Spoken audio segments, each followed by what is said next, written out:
그러니까 저희는 솔로 가수로 데뷔시키지 않아요. 저희가 추구하는 건 NCT. 왜 우리가 배당을 줘야 되냐. 협박도 들으시고 이제 말문이 턱 막.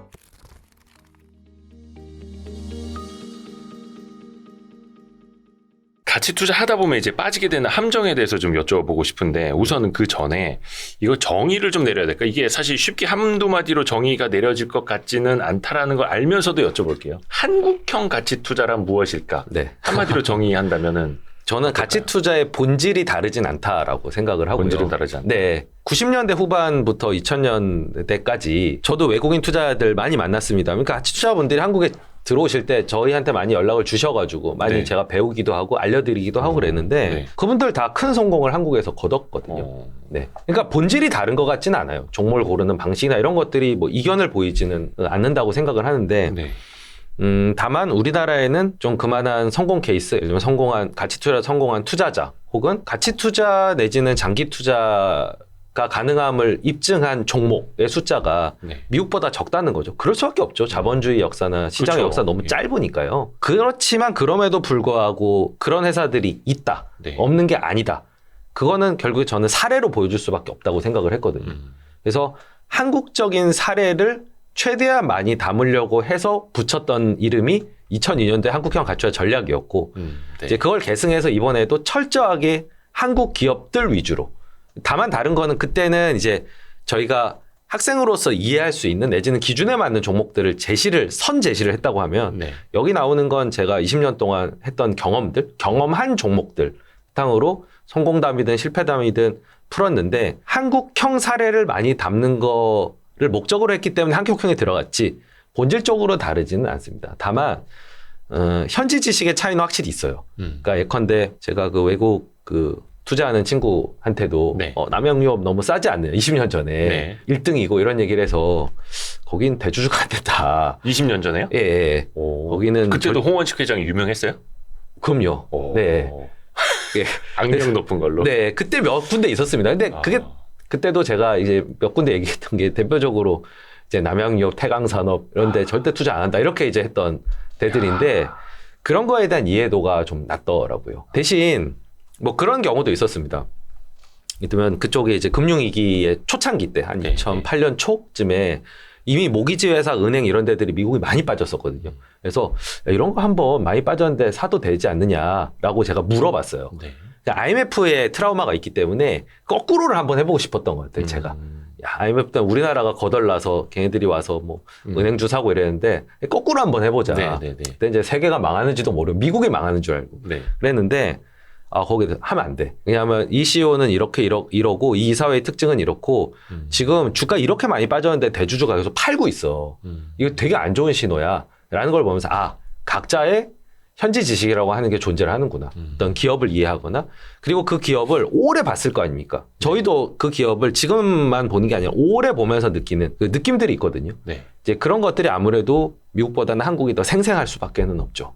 네, 그런 차이는 분명히 있습니다. 현지 지식. 약간 잠깐 뭐 말씀 중에 뭐 함정 이런 이야기 해주셨는데 많은 이제 가치 투자를 한다고 하면서 막 뭐 스크리닝도 해보고 저 PER, 저 PBR 뭐 이런 거 막 찾아보고 하면서 뭐 저도 그랬고 많은 분들이 이제 함정에 빠지는 게 밸류 트랩이라는 거 있지 않습니까? 네. 정말 싸요. 엄청 싸. PBR, PER 이게 말이 돼? 덥석 사. 근데 거기에 그냥 함정에 갇혀버리죠. 네. 빠져나오질 못하고. 네.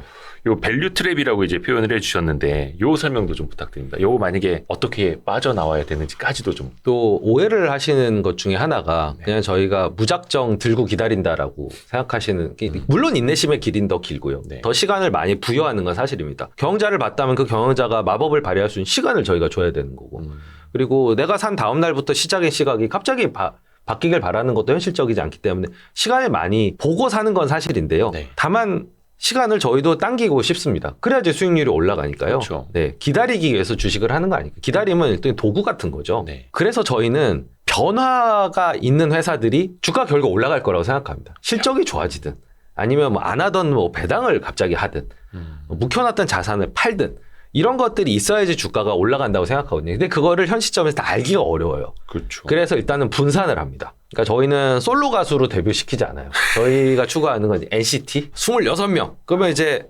한두 아이돌 정도는 뭔가에 의해서 재평가가 받을 수 있으면 그 시기는 이 그룹이 걔 때문에 먹고 사는 겁니다. 근데 그거를 다 한꺼번에 뜬다? 아, 이건 또 현실적이지가 않고요. 그렇죠. 대신 뭐 전혀 가망성이 없는 애들로 그룹을 짠다? 아, 이것도 그렇게 하면 안 되는 거죠. 그렇죠. 그러니까 싹수가 이때 분산을 하는 거, 요게 출발점이고요. 그 다음에는 변화 상황이 있는 걸 계속 체크를 해서 변화 사항이 있는 애들의 비중을 높이는 작업들을 계속 합니다. 그러니까 똑같은 균등 비중이 아니고요. 확률적인 거죠, 결국에는. 확률적으로 변화의 가능성이 보인다. 그게 계속 보다 보면 보이는 경우가 있거든요. 네. 그러면은 올랐을 때 좀 더 포트폴리오 기여가 높도록 이제 비중 올리는 작업들을. 그러니까 한 번 사놓고 끝이 아니고 네. 계속 관리를 하면서 보고요. 그리고 이제 최근의 경향 중에 하나는 그 변화를 외부에서 만들어 나간다. 그게 대표적으로 행동주의인 거죠. 네, 네, 네. 미국이 80년대 행동주의를 겪으면서 시장이 또 업그레이드가 됐고 주중심에 우리가 부러워하는 그런 문화가 잡힌 건데 우리나라 이제 시작인 거죠.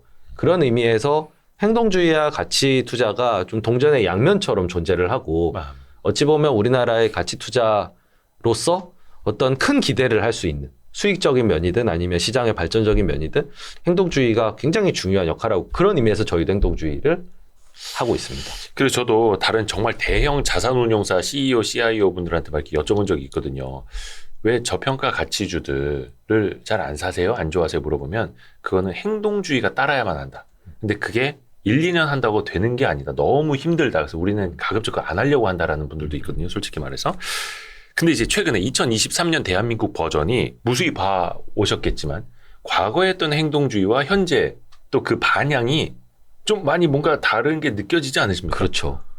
저는 이제 1세대 행동주의가 시민단체, 그러니까 참여연대가 이제 삼성전자 가서 한 주 가지고 주총장 네. 들어가서 막 종이 날리고 하셨던 분들. 그러니까 저는 그 1세대라고 생각하는데 예.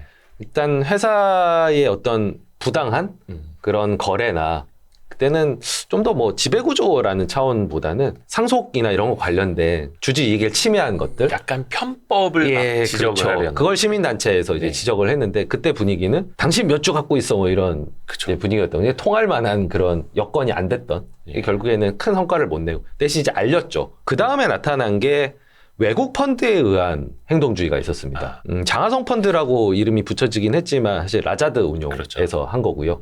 외국인들이 한국 시장을 봤을 때는 행동주의 할 만한 거 너무 많은 거. 요것만 고치면 좋을 텐데 너무 싸니까. 네.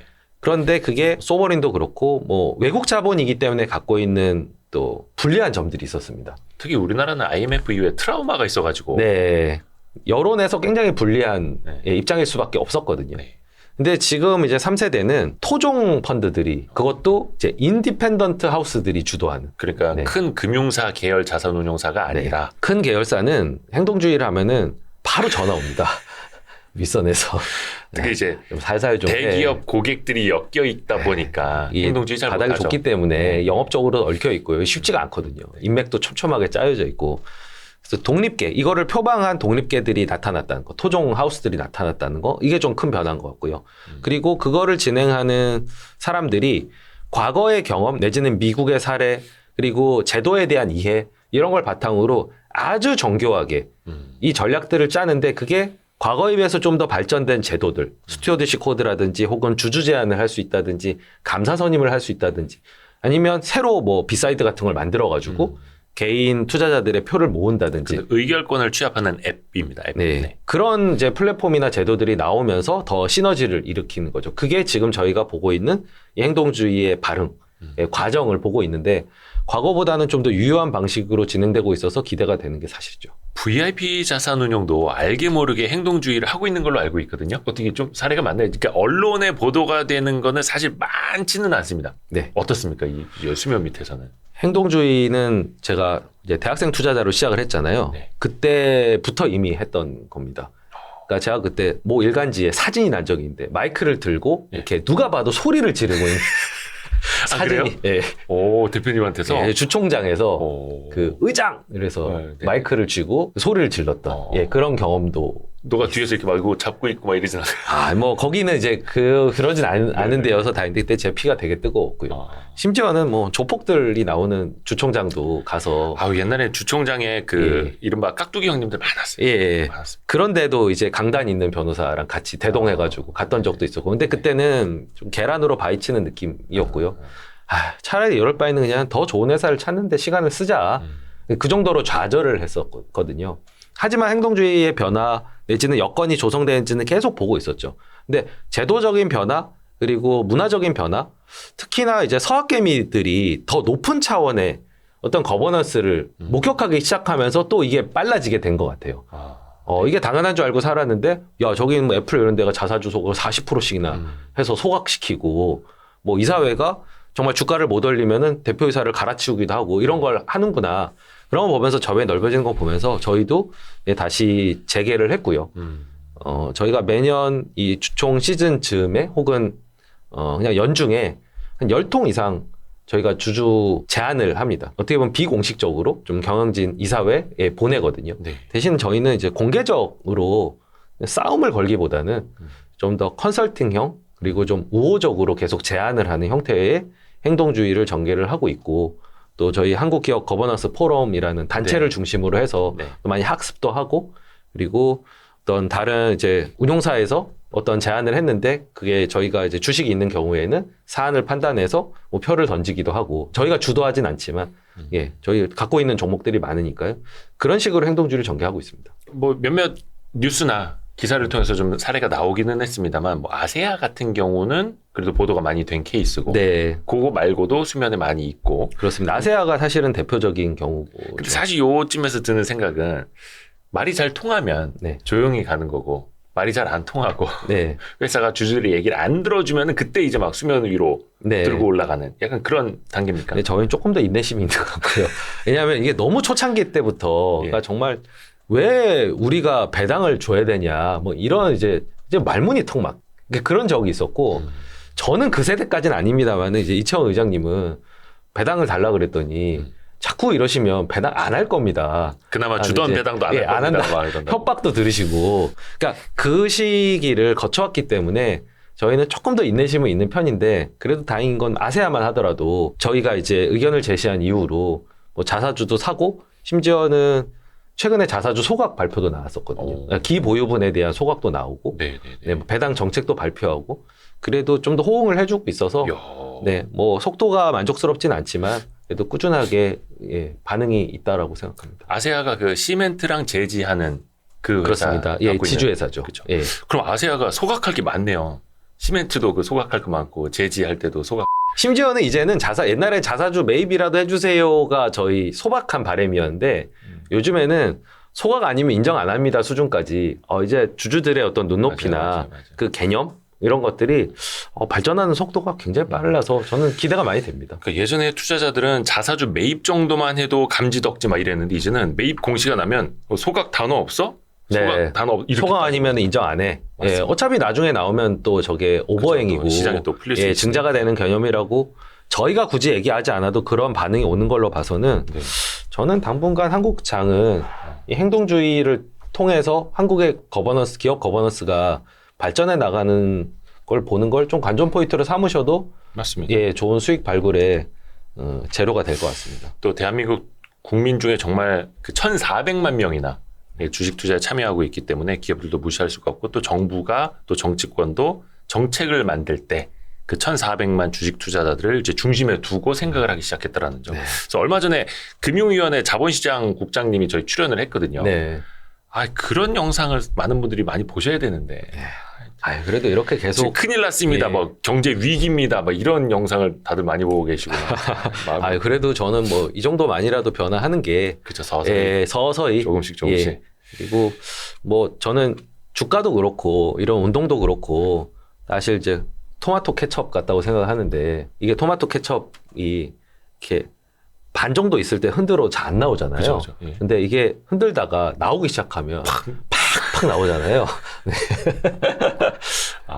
주가 상승도 뭐 이런 발전도 이게 리니어하게 가는 게 아니라 이런 게 쌓이다 보면 이게 어느 순간 팍 터지면서 보물 터지듯이 나오는 케첩 나오듯이 그렇게 좀 돼야 되는데 VIP 자산운용 이야기를 좀 해봐야 될 텐데 얼마 전에 그 공모펀드를 출시를 하셨어요. 그러니까 기존에는 사모펀드 운영사였는데 공모펀드, 그러니까 이거는 누구나 뭐 적립식이 됐든 소액이 됐든 다 가입할 수 있는 거잖아요. 그럼 영역이 엄청나게 넓어지는 건데 사모에서 공모펀드까지 영역을 좀 확장하신 이유는 좀 뭐가 있을까요? 올해가 그 VIP 자산운용 창립 20주년이거든요. 딱 20년이 됐는데 제가 뭐 창업 전에는 저를 위해서 일을 한 거죠. 제 개인, 저도 대학생 개인 투자자였으니까요. 네. 근데 2003년도부터는 기관 투자자로서 타인의 자산을 불려주는 역할을 한 건데 그게 어찌 보면 투자 자문사 내지는 사모 운용사의 한계가 이미 돈이 많으신 분들의 자산을 늘려드리는 일을 했던 거였고 네. 다른 나라의 이제 국부를 늘려주는데 일조를 하고 뭐 이랬던 거죠. 물론 그것도 의미가 있고 그분들의 사랑을 과분하게 받고 이런 너무 감사한 일이긴 한데 늘 한켠에 좀 찜찜한 원래 이게 하나 찜찜한 거는 한국어 가르쳐 전략을 너무 개정을 안 하고 방치했는데 계속 책이 팔리니까 저거 그게 여러분 제가 부끄러워. 알려드릴게요. 예. 2002년에 나온 그 한국형 가치 투자 전략이 지금까지 팔리는 이유는 단 하나입니다. 출판사가 예. 예, 출판사 여기까지만 얘기할까요? 예. 예, 출판사가 지금도 열심히 책을 찍고 있습니다. 네. 과분한 사랑을 받아서가 절대 아니라. 절판을 안 하죠. 예, 이제 절판을 하고 싶은데 네. 계속 팔리면 좀 부끄럽기도 하고 그게 제가 26살 때 쓴 건데 뭘 안다고 사실은 아이 별 말씀. 예, 그래서 자꾸 과분하다 얘기 드리는 게 이제 못 모르고 썼는데 아직까지 팔리는 게 좀 찜찜하고 개정을 또 하긴 해야 되는데 좀 계속 손을 못 댄 게 찜찜하게 남아 있었고요. 그걸 이제 올해 해소를 한 거고 다른 하나는 개인 고객분들한테 많이 서비스를 제공하지 못한다는 부분. 저희가 일임 최소 가입금이 뭐 5억 이러다 보니까 아무리 저희를 좋아해 남들보다 주셔도 높네요. 예, 높아졌죠. 어. 예. 그러다 보니까 되게 좀 미안했습니다. 네, 그런 네, 부분들이. 네. 그래서 언젠가는 저분들까지 다 만났으면 좋겠다. 근데 공포는 무턱 워낙 높아가지고요. 네. 좀 엄두를 좀 못 내고 있었는데 다행히 회사가 좀 커지면서 요건을 충족하게 돼서 이제 공모 라이센스를 따게 됐고 저희의 목표는 젊은 층의 자산 형성을 돕고 싶다는 생각이 있고요. 저도 젊은 시절이었고 근데 전 주식으로 이제 자산을 모았던 케이스였고요. 네. 그걸 좀 맛보여드리고 싶다. 그리고 모두가 주식을 투자를 하는 상황이 과연 맞느냐. ETF 매매를 하고 개별 주식을 고르는데 퇴근하고 나서도 그걸 해야 되고 모든 사람이 자기 병을 자기가 치료할 필요는 없잖아요. 다만 이제 전문가들에 대한 신뢰도 너무 많이 떨어져 있기 때문에 그건 좀 그것도 송구한 사실이죠. 부분이기도 하고요. 예. 네, 그건 저희 충분히 현실을 인정을 합니다. 그럼에도 불구하고 좀 도움이 되고 싶다. 젊은 층의 자산 형성에. 그리고 두 번째는 결국에는 노후 대비의 가장 핵심적인 거는 직장인에게서는 퇴직연금인데 네. 그렇죠. 너무 방치가 되고 있는 것 같다. 그리고 미국에서 401k라는 확실한 성공 모델이 있었고 정말 월급쟁이 부자들을 만들어낸 케이스잖아요. 네. 굉장히 모범적인 케이스였고 그리고 워낙 장기 자금이기 때문에 저희랑 핏이 잘 맞는다고 생각했습니다. 저희 가치 투자 전략이랑. 그래서 공모펀드를 내야지만 적립식이든 퇴직연금이든 이 시장으로 진출할 수 있고 그 서비스를 제공할 수 있기 때문에 공모펀드를 런칭을 하게 된 겁니다. 목적은 두 가지입니다. 그 젊은 층도 많이 유입하고 장기적으로 그러니까 퇴직연금으로 길게 투자도 하면서 노후도 준비할 수 있도록 하고. 네. 근데 약간 저는 이제 기자로서 주변에서 좀 많이 봐왔지 않습니까? 네. 근데 사실 중소형주 투자를 많이 하는 어떤 중형 하우스에 돈이 많이 몰리기 시작을 하면 덩치가 커지면서 중소형주를 더 담기도 힘들어지고 이러면서 뭔가 운용 스타일도 변하게 되고 변할 수밖에 없고 그러면서 막 수익률도 조금 안 좋아 이랬던 사례를 몇몇 봐서 물론 이거 아주 단편적인 사례입니다. 그 편견이긴 합니다만 그게 좀 어렵지 않을까. 뭐 100% 공감하는데요. 운용업계가 신뢰를 잃었던 몇 가지 이유들 저희가 공모펀드를 런칭하기 전에 여러 가지 서베이들을 좀 해봤는데요.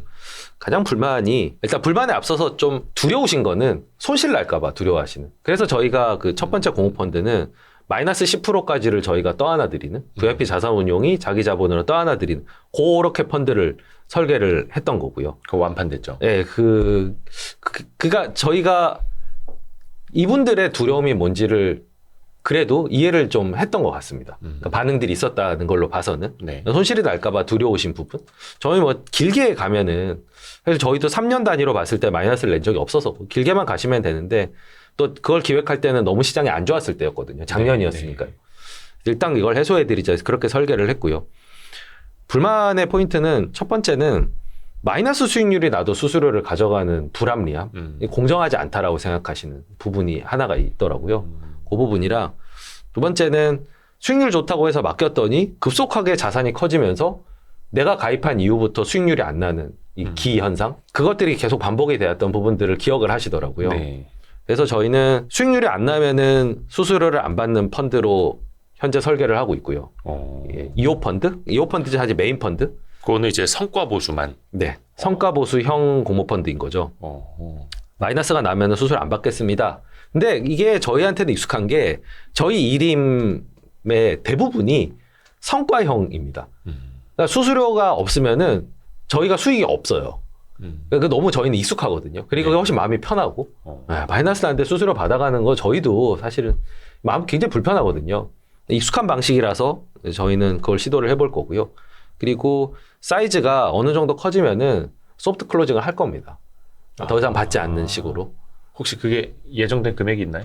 예정된 금액을 정해놓지는 않았지만 네. 어쨌든 저희가 그 의식을 강하게 가지고 있습니다. 그 실수를 반복하는 모습을 보이지 않겠다. 또 너무 커지면 안 된다. 네. 사이즈를 조절을 할 겁니다. 대신 퇴직연금과 적립식은 꾸준하게 불입을 하실 때 의미가 있으신 거잖아요. 네. 그런 계좌는 크기와 상관없이 작더라도 좀 많은 분들 만나서 많이 이런 계좌들은 장기적으로 좀 모으고 싶어요. 그러니까 규모 자체보다는 이런 계좌들을 많이 모으고 싶습니다. 적립식 계좌, 퇴직연금 계좌, 그리고 주식이 장기적으로 하면은 자산 형성에 도움이 된다는 걸 좀 보여드리고 싶어요. 체험하게끔 해드리고 싶습니다. 그러면 그 2호 펀드가 지금 나온 거예요? 아니면? 4월 초에 런칭할 예정입니다. 4월 초에. 네.